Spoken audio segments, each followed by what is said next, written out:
بيحكوا عن صبري حجموني بشي 20 عيوب.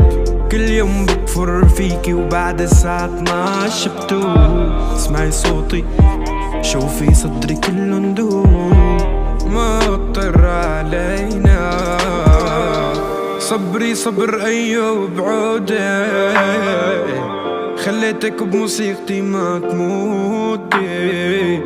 قلتلك رح سجل حكايتنا بصوتي بس ما توقعت تختمها بنوحي. دوم سهرة لصفن ذكراكي